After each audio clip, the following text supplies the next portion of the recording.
was a psychotic killer out of control. Until a rookie cop... Don't even try it, don't even think about it.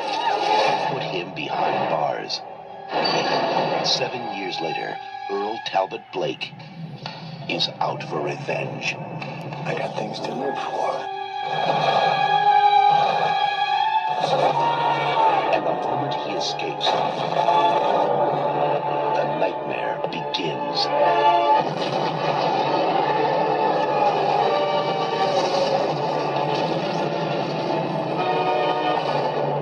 Remember Earl Talbot Blake? He busted out of a parole hearing. Now, the hunter is the hunted. Alive. He's here and he wants revenge because I seen him in the prison. I'm gonna make him pay for this. Was it Blake? Huh? Was it Earl Talbot Blake?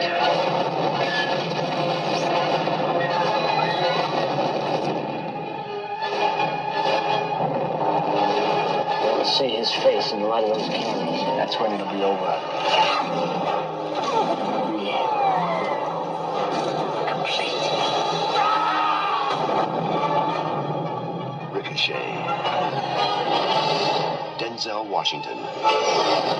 John Lithgow. Ricochet. Meeting once was a mistake. Meeting twice will be murder. Now, some interesting things about Ricochet was that this was actually written as a Dirty Harry movie, but Clint Eastwood deemed it too grim, and he didn't want to do the movie. But also that Kurt Russell almost was in talks to star in the film, and Fred Decker, the writer of this, was also intended to be the director, but unfortunately that never happened, even though he did write the script for it.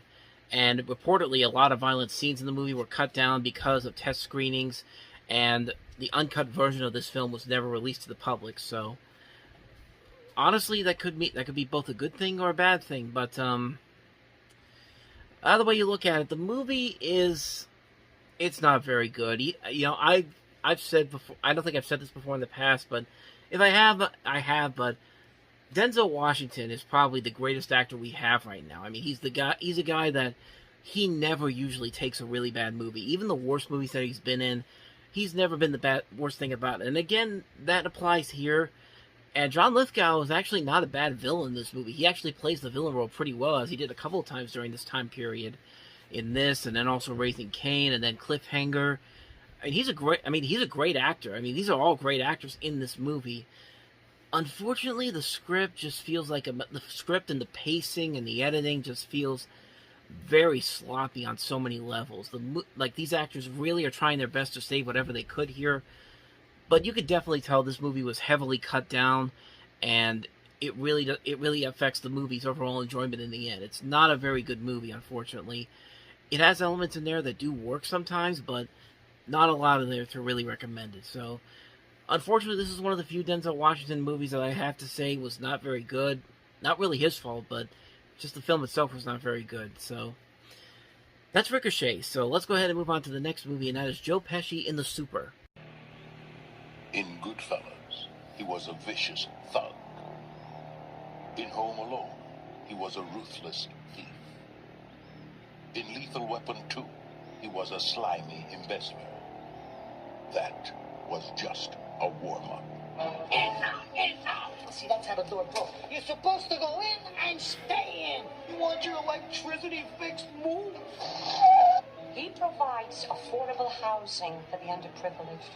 Joe Pesci, he doesn't want your love. Get out of here. Just the rent. Give me the rent. Give me the rent. Just give me the rent. In my hand. Right, yeah. I'm Naomi Bensinger. You like this car, Naomi? This is my car. I'm counsel for the Housing Authority. Get off the car. Off the car. You know how many convictions they get? Nada. Zero. Order! I find Louis Kripsky, Jr. guilty of the charges brought before this court. I'm sentencing you to house arrest in one of the apartments of your own building, serving as the building superintendent. The Super. Looks like your automobile lost a little weight.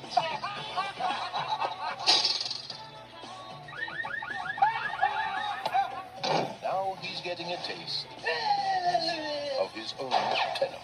I want to see something more than the band-aids you are currently applying to this open sore. I know how to play basketball, okay? How come they call you Milkman? Because I killed the milkman. Ah. I ain't scared in this neighborhood, because I walk it like I talk it, kid. Academy Award winner Joe Pesci is the Super. Once you were a baby, and your mother loved you. My mother still loves me. Well, she's wrong. I resent that. So a few weeks ago, we talked about the movie Life Stinks with Mel Brooks, which was pretty much the same concept as this one, except Mel Brooks was doing a bet in that movie, and while this one, he's under house arrest, and he has to live in one of his shoddy apartment complexes. And I will say this movie is better, but not by that much. I mean, it has moments in there that I think really are okay and actually kind of legitimately funny, but that's mostly because of Joe Pesci's performance. And you got Sam Simon here, one of the writers on The Simpsons, with Nora Ephron's co-scripting this, so it's not a complete disaster. It's not a movie that I think is 0% worthy on Rotten Tomatoes. It's also one of the last movies Vincent Gardenia starred in before he passed away. And, I don't know, I kind of enjoyed it.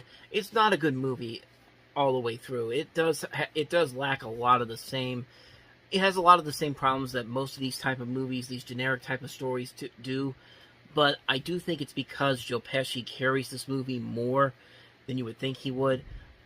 That, I think, stands out more in this. But, of course, the next year he would be in a much better comedy from 20th Century Fox that would not only be good, but actually win one of its stars an Academy Award. But we'll get to that one when we get to 92.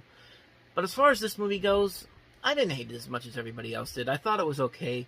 It could have been better easily, but I didn't hate it as much. So that's The Super. So let's go ahead and move on to the next comedy we have out this week, and that is Hulk Hogan and Christopher Lloyd in Suburban Commando. Charlie Wilcox is having a bad day, but help is on the way, and his name is Chef Ramsay. I'm here to rent the apartment. Suburban Commando. Honey, it's for you. It's Hulk Hogan, like you've never seen him before. Skateboarding, child raising, crime fighting. It's an illness. Charlie Wilcox has just discovered the solution for all life's problems. Leave a message or take a seat. I said take a seat. Funny. That's real funny. Sometimes I just get carried away. I'm just your landlord. I bring you an extra bar of soap when you need it. I'm being a target for intergalactic bounty hunters is a little out of my line. I was frozen today. Hulk Hogan. What a nervous guy. Christopher Lloyd. Suburban Commando. You got any idea what we're gonna do to you? You're gonna pound my face. What are you, nuts? It's the 90s. We're gonna sue you. If you ever watched Teenage Mutant Ninja Turtles 2 on VHS, you would know that this trailer was actually on that video, and most of the comments that I saw for this particular trailer said that everybody knew this because it came from that videotape, and I was one of the same people too. That was my first exposure to this movie, and yeah, it is incredibly stupid. It makes no sense whatsoever at times, but again, like with The Super, I kind of found myself enjoying it a little bit more than I thought it would. I mean, for Hulk Hogan, it's a better movie with him as a leading actor than No Holds Barred, which you looked at prior to this a couple years earlier. And Christopher Lloyd has some of the most memorable lines of the movie. I mean, his line of "I was frozen today" has become meme-worthy many years later. And Shelley Duvall's in here, Larry Miller. Something I found interesting about this movie is that this movie was actually called Urban Commando. It was actually supposed to be a reunion of Arnold Schwarzenegger and Danny DeVito. But they passed on this, and they went on to do Twins, which was the much better movie. But from a story-wise, this story makes no sense whatsoever. But it does have those moments of just stupid comedy that's just like, it's stupid, but you know what? You can't help it. It's so funny to watch. And that really is what it is. It's one of those guilty pleasure movies, honestly. And quite honestly, it's the best movie with Hulk Hogan as the leading man in it. So that's not really saying a whole lot because most of his leading roles were not that great. But like I said, it's a guilty pleasure movie. It's a movie that is stupid, but I think it's intentionally stupid. I think everybody knows how bad this is, but you go in there and you actually have a pretty good time with it. So I can't argue with that. That's Suburban Commando. So let's go ahead and move on to the next movie here as I try to get it, and that is Shout. 1, 2, 3. 1, 2, 3. 1, 2,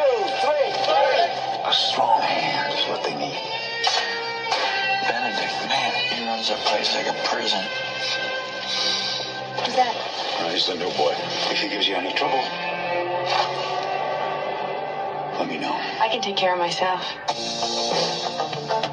I'm gonna light up Benedict's precious little daughter like a pinball machine. Yeah, sure you are. You wanna bet? Love is what I want. Go, Jesse!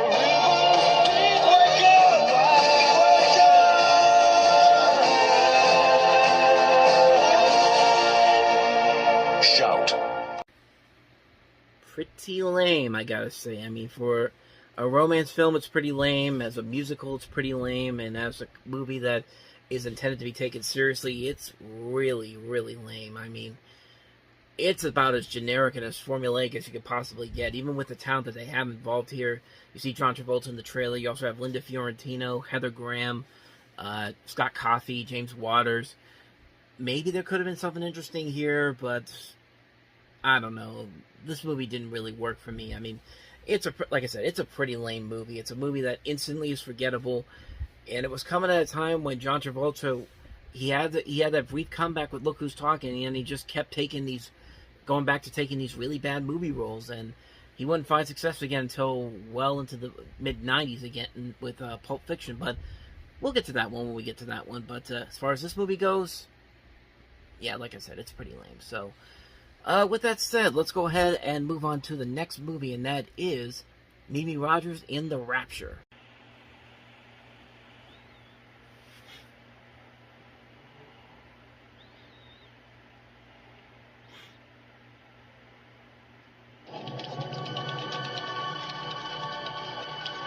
It's operator 134 at City Place. Is that a business or residence?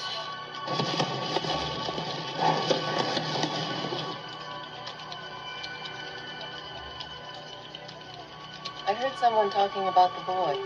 Who's the boy? Some people say that he's a prophet. Some people say there's others like him, all around the country. All around the world.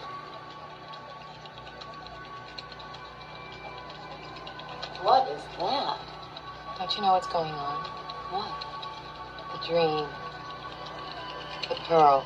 If everybody's getting this dream, how come it isn't on the news? Those who need to know. Those who don't believe won't get the dream.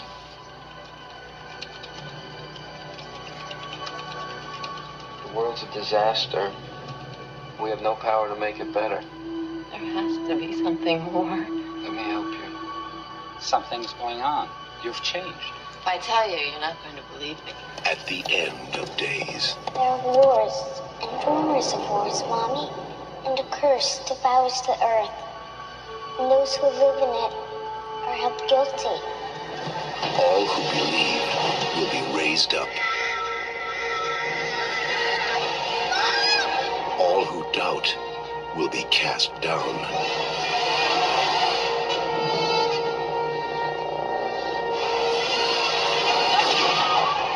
And at the gates of heaven, all will be forgiven. All but one. The Rapture. Well, this certainly kicks the crap out of all those religious family films that we get today. Like stuff like, I would rather watch this movie than watch something like Breakthrough or Miracles from Heaven or I Still Believe, those type of movies, or Heaven is for Real. And yeah, I like how in this trailer it takes itself completely seriously and just says here's what you really should know about this. And I haven't seen the movie, I can't really comment on it, but at least this movie looks like that it is trying to examine the logic, try to be reasonable on both sides, and it does look like a better movie than I think those other movies that we get today are like. I haven't seen it, I can't really comment on it, but it is interesting to see both Mimi Rogers and David Duchovny in this. They would later go on to star in The X-Files a couple years later. And the reviews for this aren't actually that bad. I mean, Roger Ebert gave it a very positive review, so did Entertainment Weekly. So, could be worth something. I'm not going to rush out to see it, but my curiosity is piqued, though. I do think it looks a lot better than some of the crud we get today. I mean, this movie looks like it could easily beat the crap out of something like Breakthrough or Miracles from Heaven or Heaven is for Real, those type of movies.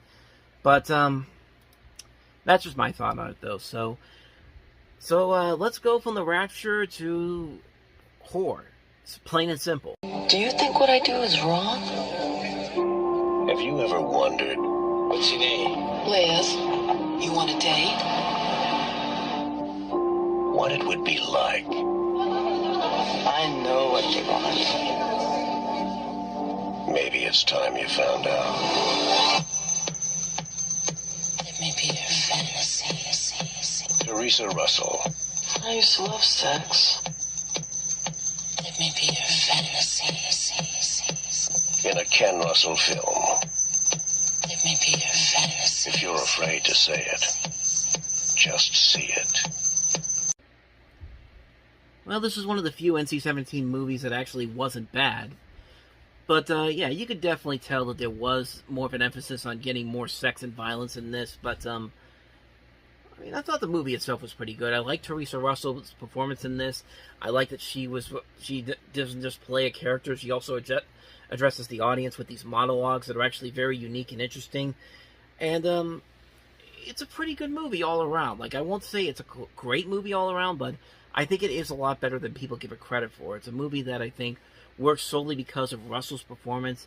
The action overall is pretty good. The dramatic elements are very good as well. Can get very predictable at times, very cliched, very formulaic, but it's not terrible. It's not a bad movie. In fact, I would say it's actually more of a good movie than most people would give it credit for. So, yeah, if you haven't seen it, I'd say definitely check it out. Whore. That's all I gotta say. So, let's go ahead and move on to another movie that's on the complete far end of the spectrum from horror. Reese Witherspoon making her feature film debut in The Man in the Moon. Academy Award winner Reese Witherspoon in the role that launched a superstar. Hey! Hey, yourself. Come on in. 1, 2, 3, go! Hey, what's it like to kiss a boy? You let him kiss you, if you like him. What if you like him a lot? You won't have to think about it. It'll all come to you. Sure is high. Sure be nice to go for a swim. What are you folks gonna say? You know you're not old enough to date. Used to be she was too little. Now she's too big. Witherspoon is unforgettable. I want you to be the first boy to ever kiss me. I love you, Court. Don't love me now. When things are so mixed up. I'm not a little girl. You are too, Danny. You're a little girl and you don't know what you're doing. You never forget your first love. Reese Witherspoon. The Man in the Moon. So, as I said, this was Reese Witherspoon's feature film debut. This was kind of what launched her career. And, it's a pretty good movie to start off on. Overall, the movie itself is very good. Not only is she great in this, you have Sam Waterston in this, Tess Harper, Jason London, these people giving all these great performances, and it is a very good coming-of-age story. It's a nicely filmed movie. The script is overall very good. The dramatic elements are not over the top. They're not cheesy. They're perfectly solid in this, and you could buy the chemistry between Witherspoon and London as this couple. It's an overall really good movie. It's a very underrated film that I don't think a lot of people really talk about all that much, but I can definitely see the appeal of it. It's a very good, well-made film. Definitely check it out if you can get a chance to see it. It's The Man in the Moon. So, with that said, let's go ahead and move on to the next movie here, and that is Liza Minnelli in Stepping Out. Excuse me. Is this the tap class? Oh my God. It's Princess Di. They're ordinary people, living ordinary lives. But for 1 hour, once a week, they come together because magic can still happen when you're stepping out.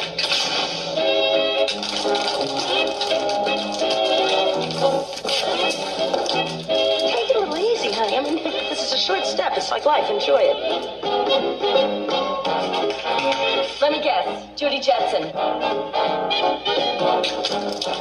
Hey, Jeffrey, I hope your sex life is as busy as your sweater.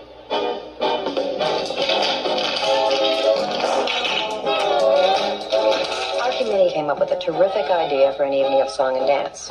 You want us to do something? All the local dance academies are going to take part in it. You know why this is so good for us, you guys? Because it gives us something to work for. I mean, it's a goal. We need a goal.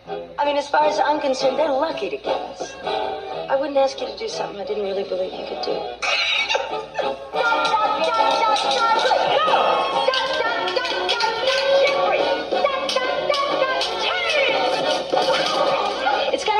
T's. You know what the 3 T's are?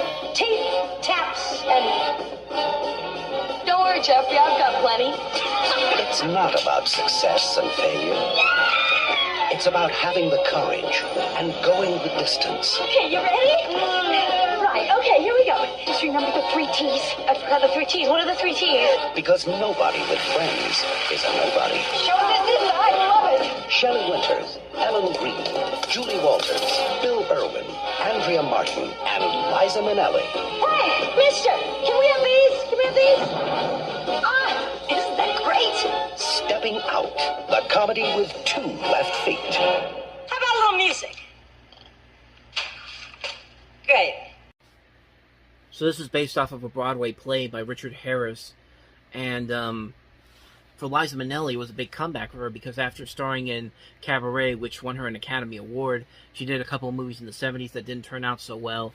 Then she had a comeback with Arthur in 1981, did a couple of other movies that didn't play out so well, so this was supposed to be her comeback for the 90s, and this was actually supposed to come out in the spring to coincide with her New York concert show that she was having, but because Paramount Pictures was going through this big corporate restructuring, they actually delayed the film to the fall, and you would think maybe it's because of that, maybe the movie or something like that, that the movie probably didn't turn out as well as it did, but I mean, for the most part, the movie is just okay. I mean, it's not something that's going to really, like, be incredibly amazing, something that's an underrated gem or something, but for what it is, I had fun with it. I think the cast in here works very well. It's not only you have Liza Minnelli, but you also have these great actors from not only stage and screen, but Broadway, Tony Award winners. You got people like Bill Irwin, Ellen Green, Jane Krakowski, Andrea Martin, Julie Walters, Shelley Winters, Nora Dunn, just this amazing cast here. And they are very funny, and they do work off each other very well. The musical numbers as a whole are pretty good for the most part, but it's a movie that's just kind of like, I'm glad I saw it, but I'm not in a rush to see it again anytime soon. I think it is just a perfectly solid movie. Could it have been a whole lot better? Yeah, it could have been, but for the most part, it didn't really become the comeback that Minnelli was hoping for in the 90s, but I mean, like I said, it wasn't terrible. It wasn't terrible, but it really could have been a whole lot better. So, if you see it, it's worth seeing at least once. But other than that, I don't think you're going to get any more out of it after that. But, like I said, I'm glad I saw it. So, that's Stepping Out. So, let's go ahead and move on to the next movie, which is probably the best new release of the weekend. River Phoenix and Keanu Reeves in Gus Van Sant's My Own Private Idaho. River Phoenix. If I had a normal family and a good upbringing, then I would have been a well-adjusted person. You men make yourselves comfortable. I'll be right back. Keanu Reeves. Depends on what you call normal. Well, you know, normal, like a mom and a dad and a dog. So you didn't have a normal dog? In the new film from the director of Drugstore Cowboy, My Own Private Idaho. So you've got River Phoenix and Keanu Reeves in pretty much a modernized version of Shakespeare's Henry IV and Henry V. And, I mean, it's by Gus Van Sant, who just had done Drugstore Cowboy, which was an amazing movie, and this is a really good movie, too. Has a great cinematography, the great cast involved in it, a very good story to work with, and it just shows that Gus Van Sant was this rising director that was really coming into his own and showing off these incredible elements that he was bringing to his movies. And it's a very good movie. It's a really good, well-made film. It's a movie that, if you want to see the best of Van Sant's work, this is definitely a must-watch movie. So there you go. That's My Own Private Idaho. Now let's get on to the final movie at last, and that is Patsy Kensit in 21. What's the matter, Dad? This morning when I woke up, I thought I'm young, free and single. I can do whatever I want. A provocative new film from the producers of Sex, Lies, and Videotape. Patsy Kensit, 21. In my boat. Of course, Patsy Kensit was most notably known for a role in Lethal Weapon 2, playing the love interest to Mel Gibson's character. And she had a couple of other movies that came out after that were mixed movies that didn't quite work as well as they could have been. But her career didn't really take off as much as I think she wanted it to. But I will say she is one of the strongest things about this particular movie. Unfortunately, the movie itself really isn't all that great. I think it's a movie that's trying a little too hard, but the real thing that makes it stand out is Kenseth and Rufus Sewell in this movie. I think those two really are the best things about this movie, and the things that do make it somewhat passable as a film. I think it could have been a whole lot better script-wise, but if you want to see it just to see Patsy Kenseth really give it her all in this performance, I think it's definitely worth it just for that alone. Her and Sewell, I think, really are the best things about this particular film. Could have been a whole lot better, but it wasn't a bad movie whatsoever. That's pretty much all I have to say about 21.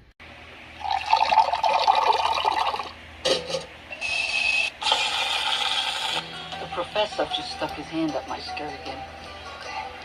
You poor old bump. At Nick's Apollo Cafe. Oh, I am so sorry. Are you It's business as usual. Thank you. I need scrambled with bacon, 2 easy overs with sausage, and a Belgian waffle. But somewhere between the hamburgers and the hash browns, This guy is a hot dog. a cook with a hunger for life. My head is full of quarrel, like an egg is full of meat. William Shakespeare, Romeo and Juliet. Fell for a waitress I'm asking you out with me tonight on a date. Just asked her out. who's lost her taste for romance. I want to go out with you, that's all. No. And oh. Frankie? Johnny? Ooh, I just got goosebumps. Do you know that song? Frankie and Johnny! Is that a line? Yeah, of course. Send out for a pizza, rent a film, that's dinner, and a movie. And I don't have to deal with some jerk trying to put his tongue in my ear. I love the way you swig. I feel like you're too needy for me. Oh, come on, what is that? Well, I mean, what does I that just mean? feel like you want everything that I am. She really likes this guy. When it comes to the question of love, I'm okay. Are you okay? Personally, I think we should be married. I definitely want to have kids. some people won't take no for an answer. She's falling for me. What can I say? I'll handle him.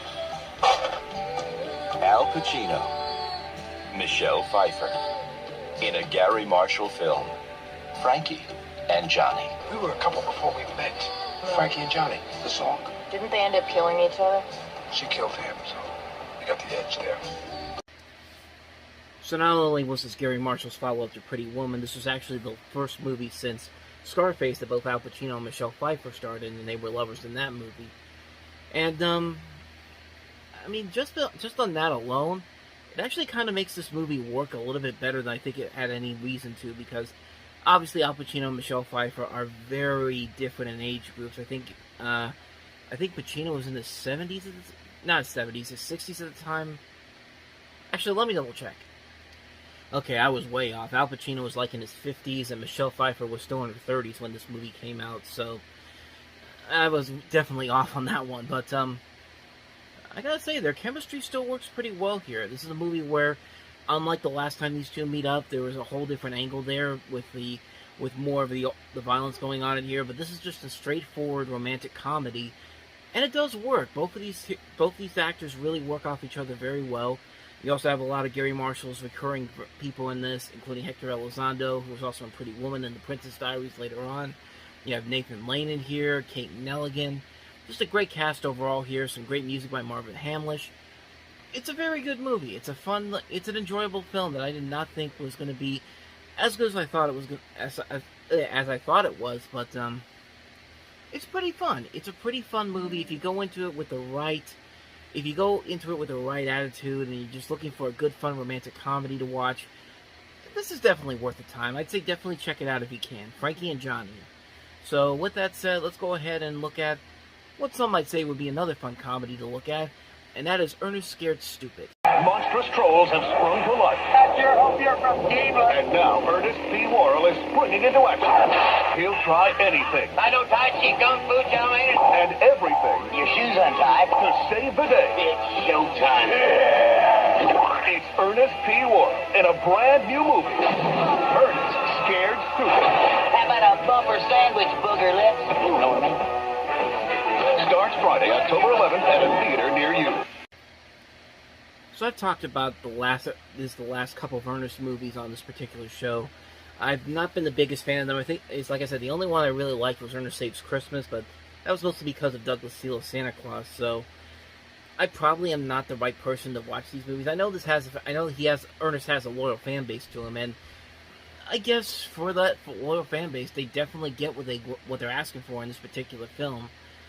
Fortunately, the movie didn't do so well at the box office, and Disney actually stopped making these movies after 4 films, and they moved the films into independently produced films. And after that, didn't work out so well. That it became a straight-to-video market, and Jim Varney kept making these movies until he died. I mean, good for him, man. Hey, make money any way you can, but I mean, like I said before, I'm not the right person for these particular movies. I think, like I said, the only reason I liked the Christmas one was because of Santa Claus in that one. But I'll give them credit, though. They are at least trying something unique and creative with this. I mean, I do like how the opening of this features a montage of various clips of different horror and sci-fi films. And the creatures designs in this are actually not that bad. There were a couple of moments in this movie that I actually did get a little tense there. It's just like, that was actually pretty good. That was actually good. I mean, I was not expecting that from a movie like this, but like I said, yeah, it's not. This movie series really isn't for me. I know it has a loyal fan base, so it definitely fills that fan base's needs. So that's really all I gotta say about Ernest Scared Stupid.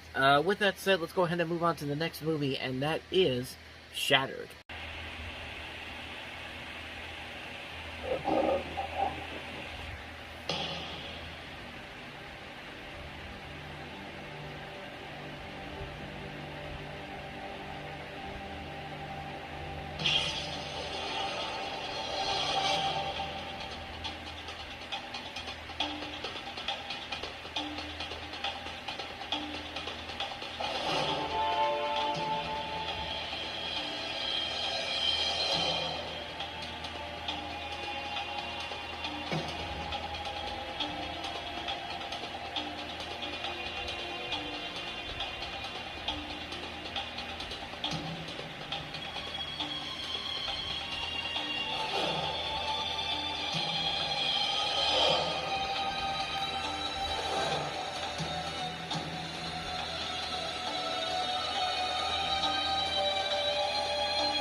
First of all, that trailer is amazing. Like, I like how nobody really talks. The music is just playing around, and you get a sense of the plot and just the style of that trailer alone. It's one of my favorite underrated trailers. It's one that I watch all the time.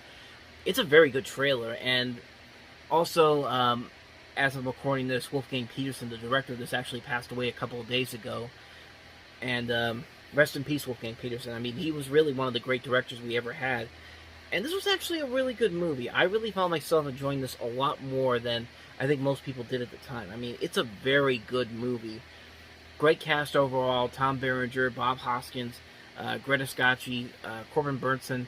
Probably the only person in here that I don't think she was bad in this, but I mean, honestly, I haven't really ever seen anything that I've liked with Joanna Whalley-Kilmer in it. I mean, it's not that she's a bad actress, but I think she's just kept getting these different roles that didn't really give her anything new or unique or different to do something with. And to this movie's credit, it's probably the best thing that she's been in. But that's not really saying a whole lot. I mean, I like her as an actress. I don't think the movies that she's made have been all that great, but this is one of the few ones that I actually did like. And in terms of the twist ending, I can see why people are very divisive about it, but honestly, I found it kind of enjoying for what it was. I got what it was trying to do, and yeah, I really like this movie a whole lot. It's a very underrated thriller. Great cast, great direction, great cinematography, just this great stylized look to it that is really impressive to look at every time you see it. I really enjoyed this movie a whole lot. Wolfgang Petersen's Shattered. It's definitely worth a watch. So with that said, as I go back to the page here to see what's next, let's go ahead and move on to that next movie, and that is Ken Wall in The Taking of Beverly Hills. Beverly Hills, richest city in America, and home of Boomer Hayes, football's hottest quarterback. Do you have any champagne? It's in the refrigerator. But tonight, while Boomer is going for the score, Beverly Hills is hitting the skids. The truck's going over, so we got a spill. We got an emergency. You are hereby ordered to evacuate your homes immediately. Get over! He's in the house! Look at him! Who the hell is Boomer? Over your dog. The city of Beverly Hills is now quarantined and all access is closed. But this disaster is no accident. Taking it's a smokescreen for the biggest heist in history. Correct, beautiful. And every house, every shop, all of Beverly Hills would have been theirs for the taking. I don't know. Way past Jerry Lewis. Except for one tiny detail. Now, I'm not playing defense! the one man they left behind is the only one who can stop them. Ken Wall. The Taking of Beverly Hills. There goes the neighborhood. So this is another one of those movies that I think kind of got screwed by the studio. They were actually going to release this in the summer of '91, May '91, but Columbia Pictures immediately pulled the release of the film, I think a couple weeks before it actually was supposed to come out. They delayed it to fall, and by that time, Ken Wall's acting credibility and like his status was not as strong as it was. Actually, by '91, his career kind of faded away. Wise Guy had been off the air for a year, and I guess this was his attempt to launch his film career. It's a fun concept, honestly. It's a concept where you have these ex-cops coming in here to plan this big, huge bank heist with all these different houses in Beverly Hills, and this one guy, a football quarterback played by Ken Wall, is the only guy who could save the day. That's a fun concept to work with, and the movie, for the most part, is working with that concept pretty well. But when you really look at it, it is kind of like a Die Hard ripoff, and definitely one of the lesser ones. But honestly, I don't think it's as bad as many people gave it credit for. And honestly, if this movie had succeeded, I could definitely see Ken Wall having a successful acting career. But after Wise Guy ended, but unfortunately, he didn't really do a whole lot after this. I think he did a Wise Guy movie at some point, and then the next movie he did was a movie that came out that was filmed in 1990, but was delayed until '94. I think it was one of the Orion bankrupt projects that they had on the shelf, and they just released them to make whatever money they could. But overall, this movie is, I think it's more fun than people give it credit for.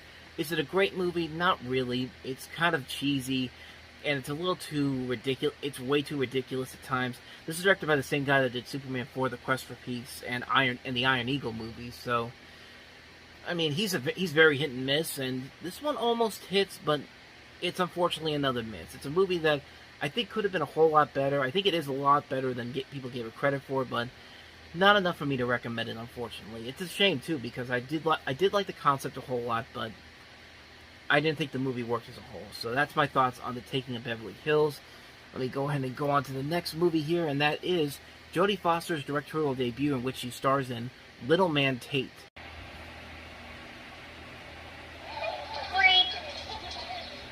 All right, let's all be good citizens and be very, very quiet, Fred. Death.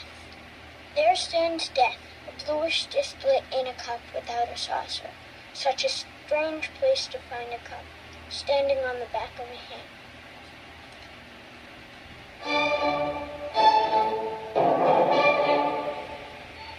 The power of the mind.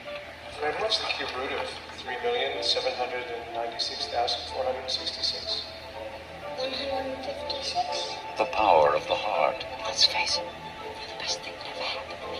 The protective instinct. Fred, what the hell do you think you're doing, huh? The need to grow. Right now, your son is starving for stimulation and challenge.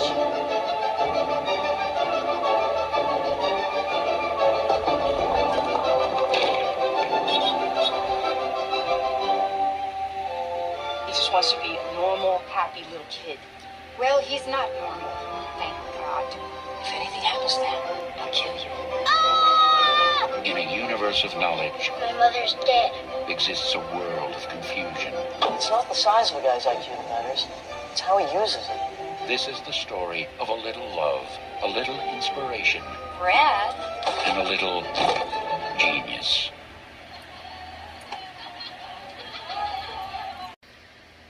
It is kind of funny how this was set up to be the big Oscar contender for Orion Pictures and Jodie Foster. This was supposed to be the movie that wins her another Academy Award, when Orion actually had another movie with Jodie Foster in '91 that ended up winning an Academy Award, and that was, of course, Silence of the Lambs.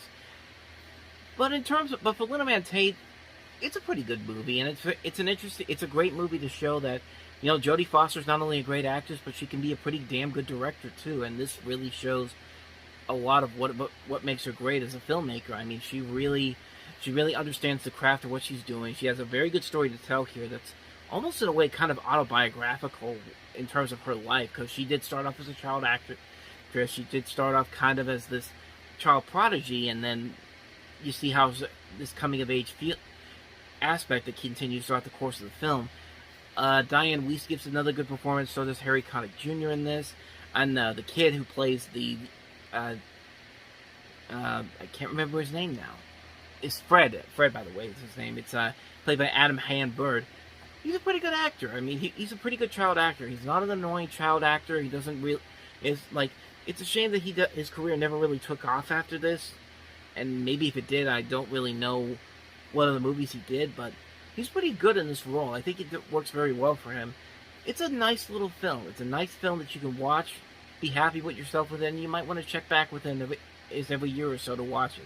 It's a very underrated film, so yeah, definitely check out Little Man Tate. So with that said, as I go back to the page here, I wish I had like a way to do this without having to keep going back and forth. But with that said, let's go ahead and move on to the next movie, and that is Homicide from David Mamet. Old is a police detective. Would you like to know how to solve the problem of evil? No, man. Because if I did, then I'd be out of a job. In the next 72 hours, I think it's some sort of conspiracy. he will betray his friends, I don't get it. disgrace the force, How would you like to be spent? and commit an act of violence I want to help you. What I do, you don't want to know. because he believes it is the right thing to do. Joe Mantegna in David Mamet's Homicide, rated R.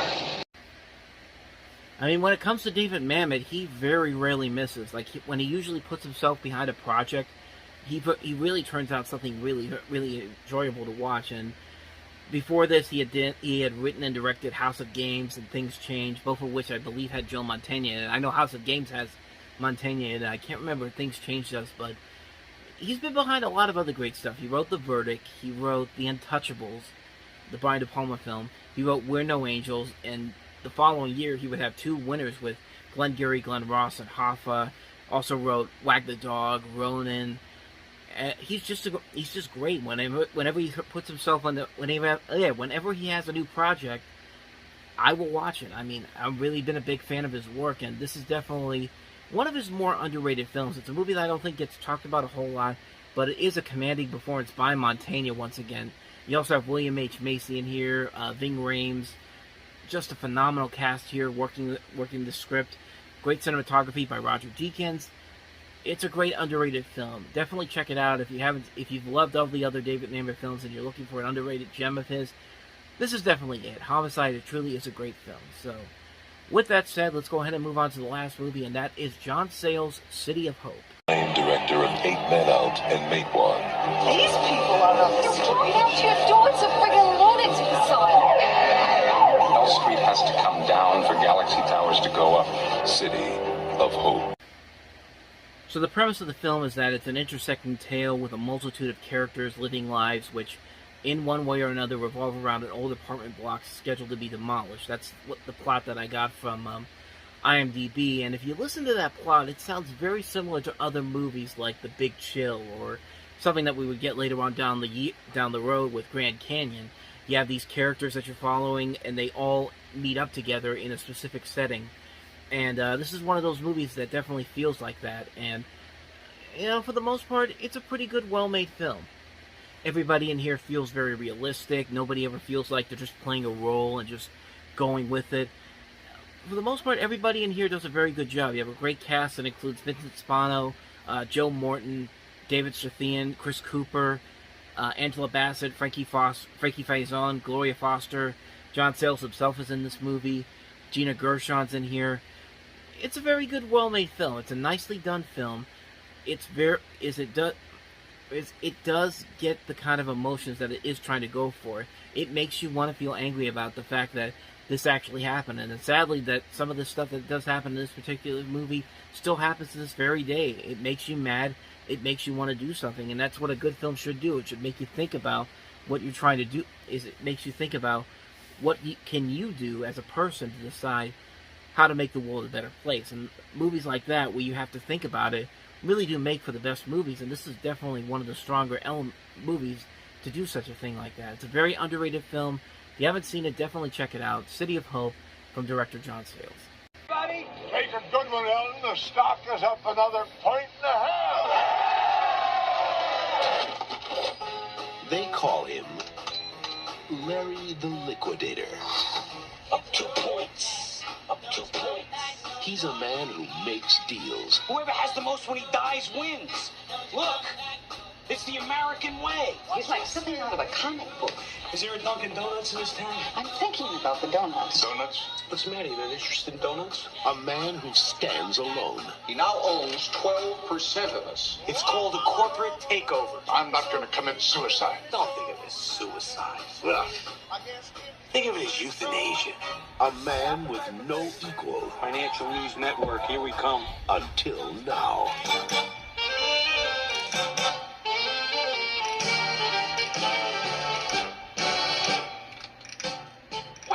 I came to talk. Well, that's trouble.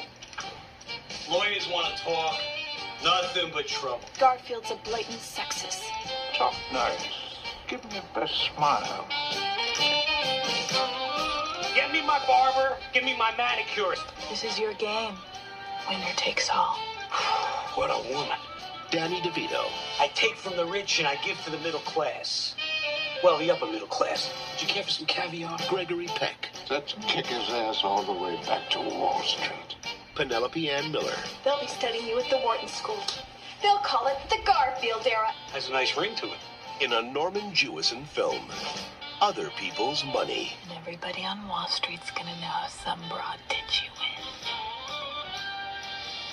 Oh, it's so perfect for me.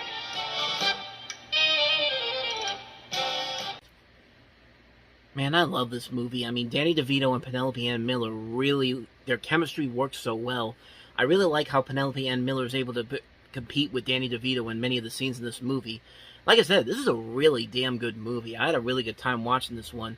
It's very funny. I thought Danny DeVito really was going to be the one thing that was going to keep this movie afloat, but overall, the cast of this is very good in this. I like Danny DeVito and Penelope Ann Miller, as I said, but you've also got veterans like Gregory Peck, Piper Laurie, Dean Jones, just these great veteran actors in here, and they're all given these really good performances, and it's a very funny movie. I mean, like I said, most of the charm comes from DeVito and Miller working off each other, and it's a ton of fun. It's a really good movie all around.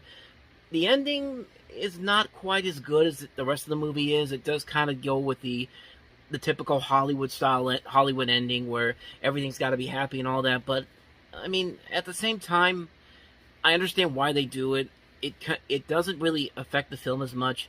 But like I said, man, this is a ton of fun. This is like if you took the War of the Roses, kind of the dark humor in that, and mixed it with Wall Street, and you have a movie that just works all around. I mean, like I said, DeVito and Miller really keep this movie going. I mean, it's a very fun movie. It's a fun movie all around. Probably my favorite movie from Jewison, even though he did do Moonstruck, but this is really one of his best directorial efforts, in my opinion. It is my personal favorite film from him, honestly. So, yeah, that's my thoughts on Other People's Money. Great movie. If you haven't seen it, if you want to see Danny DeVito doing what Danny DeVito does best. You got to check this movie out. I mean, in this movie, he literally is playing a younger version of Frank Reynolds from It's Always Sunny in Philadelphia. You can honestly make the argument that he's playing the Frank Reynolds before he eventually meets up with the gang. I mean, this is a performance that really shows that, and it's Danny DeVito doing what Danny DeVito does best. So I gotta say, once again, check it out if you can. So yeah, that's Other People's Money. So let's go ahead and move on to the next movie, which is, it's as bad as you think it is. Vanilla Ice and Cool as Ice.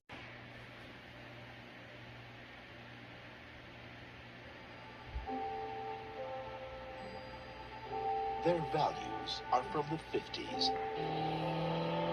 Their homes are from the 60s. And their music is from the 70s. Let's start chasing. So, we having fun yet or what? But now, this sleepy little town is about to become cool as ice. Drop it.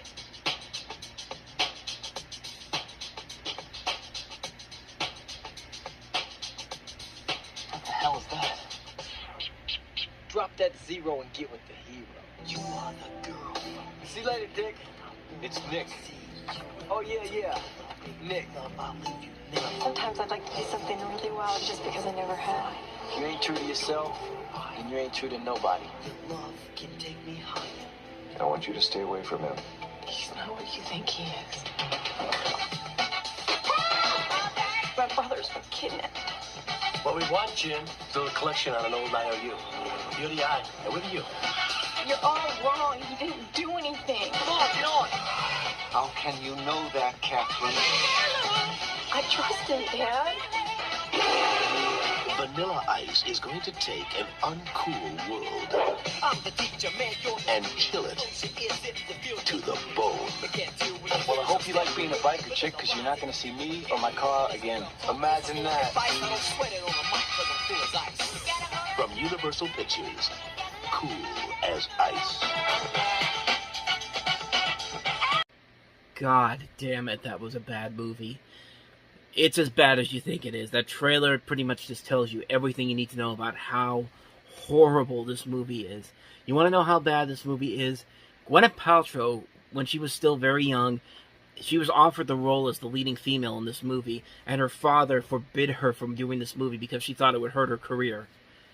Father of the Year right there, because, man, what a disaster this movie is. And what do you really say to this? I mean, you don't like any of these characters in this movie. Like, Vanilla Ice is badly written. You think he's going to be the biggest jerk in the movie, the biggest person that you hate. No, everybody in this movie is awful. They're all awful people in this movie. They think they're funny, but they're not. They think that this guy's going to be the big problem, but they're badly written characters. They're all badly written characters. This universe that they live in is so bad. I mean, it's a movie that just stupefies me that it actually got made, and a major studio said, well, this is good enough. I mean, kids will go see anything, and surprise, surprise, kids didn't go see this movie. In fact, nobody saw this movie, because even by this point in 1991, Vanilla Ice was a one-hit wonder at this point. His career was already on the downhill slope. And, yeah, you can see why the head of the studio at the time at Universal was having this 18-month streak of bad movies, where every once in a while there'd be a hit, but most of the movies churned out were not very good. Greenlighting movies like this probably is why you didn't keep your job for very much longer. But that being said, I don't really know the whole story on that, but I just saw an article from back then talking about how Universal was in an 18-month film slump in January of '92. So, I mean, this could be one of the obviously this is one of the contributing factors, but I don't think the guy got fired afterwards, because, of course, a couple years later, the studio would rebound with stuff like Jurassic Park and Son of a Woman. But I'm getting completely off subject here, because, quite honestly, I really don't have anything else to say about this movie. I mean, I guess some people would like it for the nostalgic factor. Some people could see it as a guilty pleasure movie. I just don't see it, man. This is a bad movie. This is one of the worst movies of the year. Maybe one of the worst movies ever made, in my opinion, so... to quote somebody from Double Toasted, Patrick Gertz, when he did the review for The Rings, I can honestly say that this is the whitest movie that has ever whited. Plain and simple. That's really all I got to say about this movie. It's just, it's a bad film. It's a bad, bad film.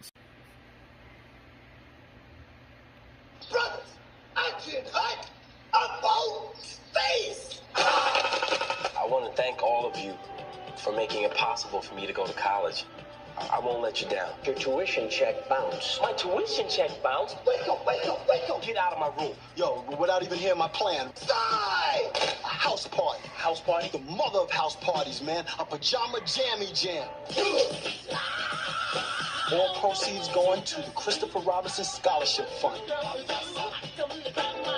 Give it up, Black. What's going on, man? Name's Jamal. Do me a favor. What? Talk white. Love the rap. Everybody know about this part but the three of you. I know, Grandma. What up with that? Oh, baby. Baby! I want to move. What up with that? You look good. Kid and Play. Full Force. Tisha Campbell. Iman. Queen Latifah. And Martin Lawrence. It's the slamminest party ever. House Party 2. Yeah, kind of like with Teenage Mutant Ninja Turtles 2, this was kind of rushed out of theaters after the success of the original House Party. Except while Teenage Mutant Ninja Turtles 2 is a fun, nostalgic, guilty pleasure of a sequel, this one really is a pretty mediocre sequel. I mean, it's a pretty lame sequel, mostly because the Hudlins are not back here. Reginald Hudlin's not involved in this, unfortunately. They brought in new writers, new directors, and they just kind of rushed this one out. They just basically said, we're just going to do the same thing we did with the first movie, except we're going to have these kids kids playing college now, and not as high school students. And it's just like, I mean, it's still pretty much the same movie, and if you don't have the same people involved that made the first movie so good, even though you have the same people acting wise, like Kid and Play are still here, Martin Lawrence is still here. They add in Queen Latifah, not Martin Lawrence, Tisha Campbell's in here. Whoopi Goldberg has a cameo in here as a professor. Full Force is in here. But really, when you look at the movie as a whole, it's definitely a retread of the first movie. It's not as good as the first movie, and very rarely did I laugh at this movie. There were a couple of moments that were just like, okay, that was pretty good, but yeah, for the most part, this movie is pretty much a lackluster sequel, but I mean, at least it's better than some of the other sequels that came after this, because there was another movie that, there was a third film in '94, and then there was a direct-to-video fourth film, but at least this one had some moments in there that were kind of decent, so I guess I'll give it that. So that's House Party 2 for you. Let's go ahead and move on to the next movie, and that is John Hughes' Curly Sue. Look out, America. The world's smallest con artist is in town. Why don't you pick on someone your own size, you big ugly chump? She's got a killer smile. Crack me right on the top of the head, all right? You're gonna cry. A knockout swing. And a partner. Okay. In crime. We don't steal. But we cheat. We don't break any laws. Well, some laws we do. Not the good ones. They know a good scam. When they pull one. You killed my daddy! You're nuts! What possessed you to invite vagabonds into your home? Now, they're going from the poorhouse to the penthouse. This was the risk.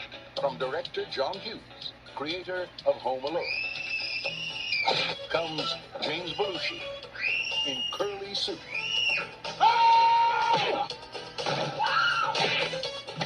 scared the living hell out of Curly Sue! What is she, the lost stooge? A little con artist who finally gets what she deserves. A family. You're a man. She's a woman. Love, love. Give us a kiss. Please, we're in public. May I? May you what? Kiss your cheek. In a pig's eye. James Belushi, Kelly Lynch, and Allison Porter. Curly Sue. I feel like an idiot. Big laughs come in small packages. hard to believe this is actually the last movie that John Hughes directed. I mean, he would continue to work, obviously, writing scripts for many movies in the 90s, but in terms of his directing movies, this was the last movie he ever did as a director, and really, I don't know why that is. This movie is not that bad that it would have ruined his career altogether, but as far as this movie goes, it's definitely not as good as as a lot of his other works. It's definitely the lesser of his movies. But like I said, it's not a bad movie. In fact, it's a very harmless movie. There is a lot of heart to this film. The young kid who plays the title character, Allison Porter, is very good here. Jim Belushi is very good here as well, as is Kelly Lynch. I just don't think the jokes really worked as well as I think they wanted it to, and I think they tried a little too hard to copy. You got the sense that they were trying to copy the Home Alone formula again because Home Alone was such a big success the year before, and then they put it into this movie, and maybe that's why John Hughes was like, okay, I'm getting out now because I know that every movie I'm going to be involved in now has to have some kind of aspect from Home Alone, because Home Alone had a lot of influence on a lot of comedies in the 90s. Most not very good. Some of them were good, so.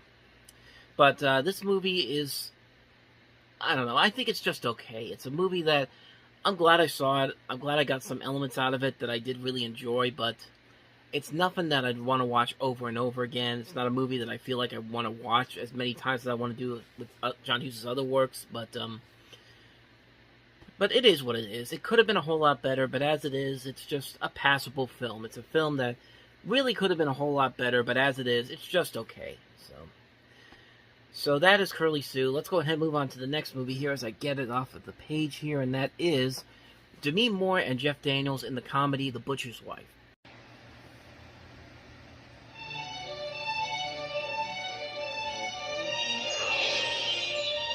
Demi Moore is Marina, a girl who dreamed she was about to meet the love of her life. But it was Leo Lemke who washed up on her beach and took her to a romantic island far, far away. Leo! Hey, Doc! Meet Marina! How much are these? Those are $3.50. This is 3. There you go. Thank you. There's a lot of nuts in this city. You don't want people thinking you're one of them.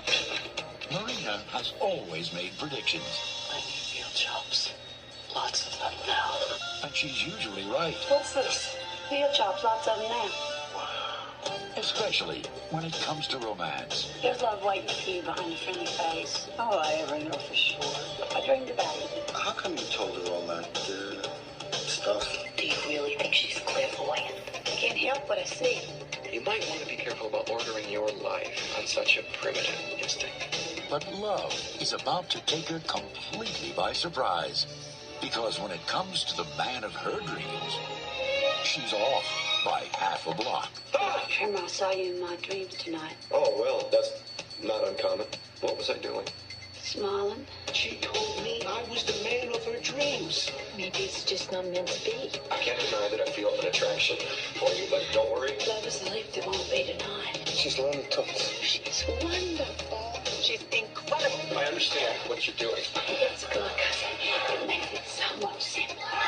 Demi Moore, Jeff Daniels, George Sunza, Mary Steenburgen. I've never met anyone quite like you. The Butcher's Wife. Well, you ought to get out more.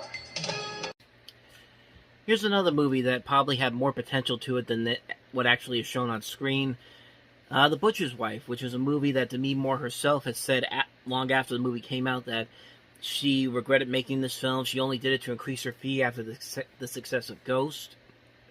And sadly, it definitely shows in the movie here. I think it's trying way too hard to be kind of like The Splash for the 90s, but except with this time, instead of Demi Moore being a mermaid, she's a woman that comes from the skies, I guess. It's a weird movie. It's a very bizarre, weird movie that probably had a good idea to it. There was probably some good ideas, some good interesting pieces that could have been made for an interesting film, but it just doesn't show up on screen. And it's not that Demi Moore isn't trying; she's doing the best she can, and it's just that the plot gets so confusing. Like, you don't really know who's supposed to be what, and how the person that finds her the first time is so okay with her trying to get a relationship with Jeff Daniels' character. It's a weird movie. It's a movie that really I don't think they really had a good idea of what they wanted to do. They felt like this is a film that they wanted to just rush out there and hope for the best for it, but it just didn't work all the way through. And it's a shame too, because it's another movie where I could see a lot of potential with it. There's a lot of potential here. The people are trying, but it's just like the script just isn't that good. It's a movie that unfortunately fails to really get going, and it really does show in the final product itself. So yeah, that's The Butcher's Wife. Let's go ahead and move on to the next movie, and that is Chuck Norris starring in The Hitman. Beneath the surface, behind hidden corners, beyond the law, the city is a battlefield in a secret war. And the toughest, most ruthless, most dangerous killer on the street is on our side. I'm not afraid to die. Are you? You can do it without any anger. Allah protects us. Then this shouldn't hurt. That's what I like about you, Grogan. Not afraid to tell me what you think. Drop dead. Now you're the luckiest son of a... Welcome to my world.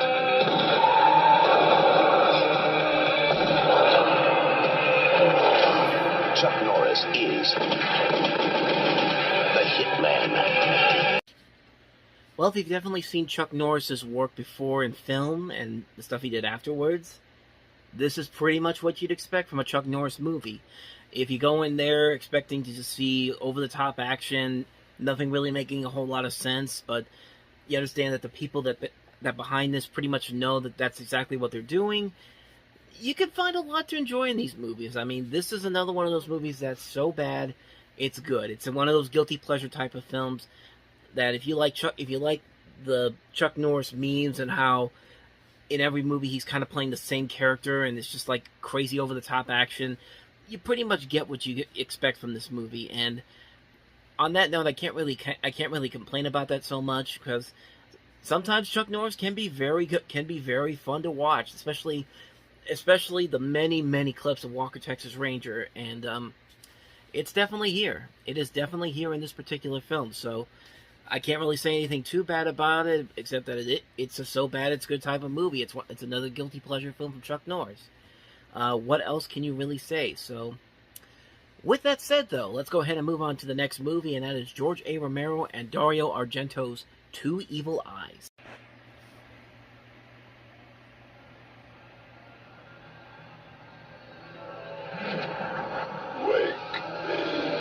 He's still alive. From the creators of Night of the Living Dead and Dawn of the Dead, Two Evil Eyes. We are felons, Jessica. We have committed grand larceny here and fraud and God knows what else. Beyond the limits of morality. In a few weeks we'll have it all. And beyond the boundaries of life. I am dead. You killed her. And I didn't kill her! Just take one look at him, then tell me you think he's still alive. The terror of George Romero. Wake up! The suspense of Dario Argento. A new dimension of evil that goes beyond all evil. Two Evil Eyes. I'm going to wake you. It's too late!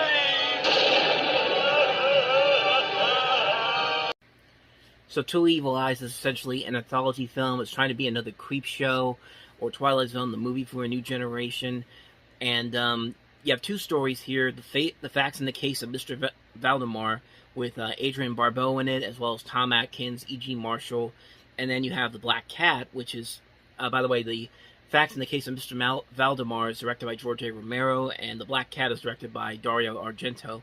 And that one, you have Harvey Keitel, you got John Amos, Sally Kirkland, Martin Balsam, Julie Benz. So there are some notable names in here.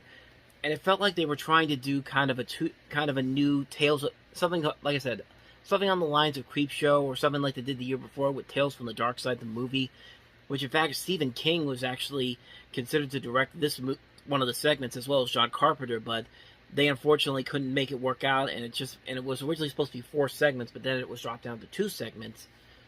But I mean, for what you get from George A. Romero and Dario Argento, this is actually pretty much what you'd expect from them. It's a movie that, kind of like with the Chuck Norris movies, you go into them knowing what you're going in for, and there are some legitimately terrifying scenes in here. But yeah, for the most part, it's a good horror film. It's not a great horror film. It's not going to be something on the same level as say the original Creepshow or the Twilight Zone movie, but it is what it is. It works fine for what it is. So, if you like George A. Romero's work, if you like Dario Argento's work, you're definitely going to find a lot to enjoy in Two Evil Eyes. So, with that said, let's go ahead and move on to the last movie, and that is Mike Leigh's Life is Sweet.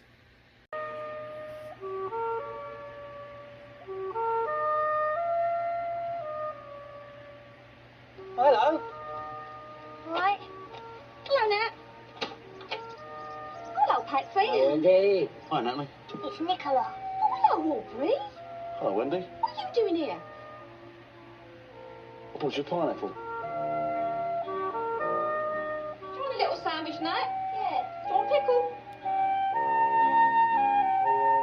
Get out there this afternoon. Finish off that patio. Just got to get the rest of the timber, that's all. Oh, Wayne, you've been saying that for 2 years. Why don't I go out the bathroom then? Finish up my tiling. Yeah, could do. Really? Hang on. What? Ain't got no growl. My little Natalie and my little Nicola. So Mike Leigh is, of course, the director who would later go on to do such films as Secrets and Lies, Topsy Turvy, All or Nothing, Vera Drake, Happy Go Lucky, Mr. Turner. Some notable indie films, but nothing that really branched out big time for him, except, of course, Secrets and Lies, which was a big Oscar contender that year. But if you've seen Mike Leigh's movies, again, this is something that you can definitely tell is a movie from him. It has that same similar style to him. If you've seen a lot of his movies, you're definitely getting it from here. A lot of really good performances all around in this particular film, with Alison Steedman, Jim Broadbent, Jane Horrocks, Timothy Spall, Claire Skinner. And it's a nice it's a nice little drama that they have here. It's a very good film, very solidly acted. Music overall is very good. Nice cinematography. Just a pretty good film all around. A really good, enjoyable film. I'd say definitely check it out if you can. Life is Sweet by Mike Leigh.